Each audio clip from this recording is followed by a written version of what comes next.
And after the activity, evaluation is very important, and outcomes and indicators, dissemination of the results if there's something, and meeting with partners to evaluate the project, and at the end celebrate achievement and stay in touch with the volunteers for the next work camps. Thank you very much. Good job. Good job. Well, you touched base upon so many main elements, and I really like the fact that you organized them chronologically. And the most important thing is to actually celebrate the outcomes, because when you appreciate the work that you do, you become more enthusiastic and brave to actually implement something new. So I'll just share with you the full project planning checklist and try to go through it very quickly. So the first thing is needs analysis, and I would like to highlight this point because it's very important. Before you decide on doing a project, you should first think about the purpose, your why. Why is very important because when you do it for the purpose of a specific need, you get the opportunity to serve a community and to have a sustainable impact. So it's not just for the sake of obtaining a grant, implementing a project, sharing the results, and goodbye. No. As young people, we're enthusiastic about making sustainable impact. We should definitely think about the needs and what is missing in the community, something that we can bring change to. To prepare the technical sheet of the project is very important because that's where you put the most concise information about the project, and then you can use it to pitch your project idea to donors, partners, to share it with the participants to have a brief idea about your project. Partnerships are very important. Thanks to the support of the partners, you can have a more impactful project. Partners can bring in a lot of resources to your project. They can help you with the programming, with the activities, with the trainings. They can help with a lot of things. So setting partnerships and not being alone in this journey is highly important. An info pack for the participants is also important because they know nothing about the program, especially if they need to travel to a new destination. Then they need to know about the host organization. They need to know about the country, the expectations, and the activities that they will be involved in. Of course, the budget and the funds are very, very important. And it's something that you have explained the need to learn more about. And that's why we have designed an activity for it today. The content and the detailed program of the project is also necessary because this is your roadmap. When you have a very rich list of activities, then you make sure that the participants are really engaged in the program, are really motivated, and they are doing hands-on activities that they will learn a lot from. The participants' recruitment or the recruitment of the project coordinator, trainers, and staff members is very necessary because they are the people who will bring life to this project. They are the people who will implement it. So spending time on hiring the right people is definitely a necessity. The logistics, which is something that we'll tackle today, is also necessary. The administration, transportation, visa, and everything. So the participants again, the communication plan to promote the project, the training pre-departure, the pre-departure training with the participants and the staff, preparing the resources and the materials is important. So the let's say the preparation stage, if you, well, honestly, I attended a number of trainings, and every time we're talking about the project, the first thing that they emphasize on is the preparation stage. Because if it is done correctly, then this will save you a lot of chaos, anxiety, and will give you much more peaceful sleep during the implementation of the project, because you anticipated prior to the project what can go wrong, and you made sure to do all the stages correctly and to follow them in order to assure that your project will go smoothly. During the activity, and this is an advice that I would like to give you as future project leaders, is to monitor the activities and the logistics.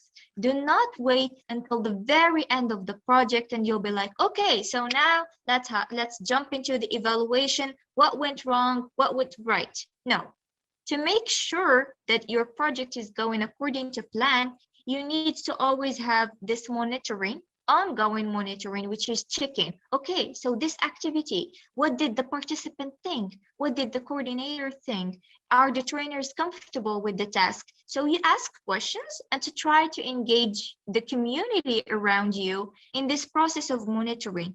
Ask questions, get feedback, and then proceed. Always make stop after each activity and milestone to reflect on the activity and to see what can be improved in the next one. Communication is very important with the participants, with the team, with the community, the local community, because that's through this communication and sharing, you'll make sure that they know their tasks, you make sure that they are happy doing what they're doing, and you make sure that you are a good leader, because a good leader is somebody who communicates. It's not somebody who gives order. So communication in this case is highly necessary. And supporting and monitoring again, adjusting the program based on the feedback that you hear from the participants, the community, the trainers, you'll get to adjust the program. You should always have this mindset of being flexible in case some activities are not that interactive, are not as fun as you expected them to be, and try to bring a plan B to the table. Celebrating success and enjoying the project. Yes, this is very, very important. During the project, we need to make sure that we breathe, we relax, and we enjoy the success of each stage, because that's our motivation to continue. After the activity comes the evaluation from the participants, the partners, the team, the trainers, everybody.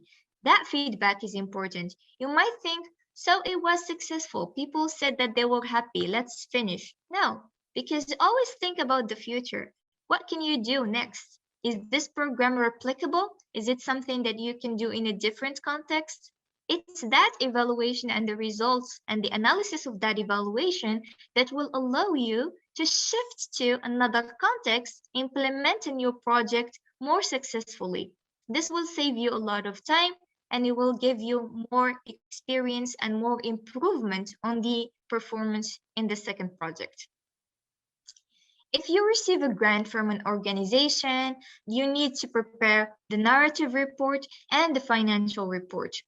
And the financial report and the note that I remember about finances, you should always keep proof of payment or of anything you spend during the camp for the financial report.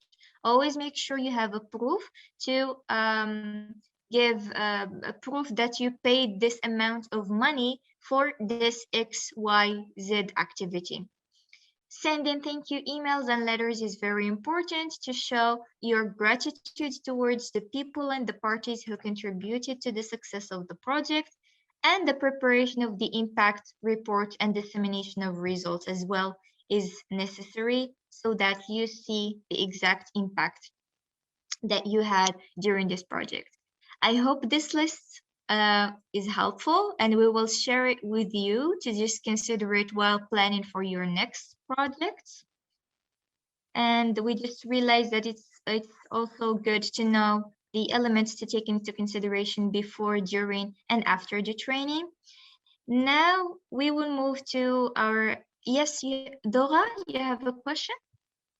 Yeah, sorry, I would like to ask, because one of the things that I put in the checklist before the activity and during the activity is related with an analysis of risk, like before the activity, to have some kind of an idea about the problems we can find during the activity.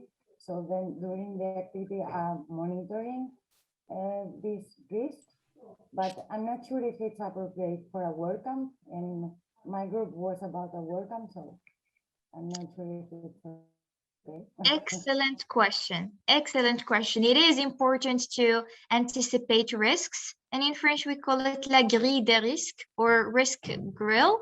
And you put there any anticipated risk that might happen during the camp. And you right next to it, you put the solution and how you can actually solve that risk.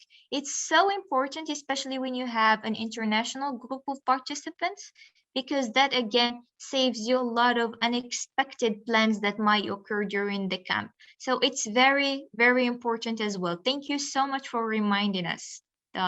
Yay. And I don't know if you have any other questions before we move on to our next activity. And just to remind you, you can use the chat box to write your questions if you don't feel comfortable unmuting yourself. You can raise your virtual hand if you're not using your camera, and you can just wave, hey, if you want to ask your question and you're on the camera. Just Khadija, I wanted just to comment exactly about what you said. This risk assessment and risk list, it's very important today, nowadays, with this COVID scenario.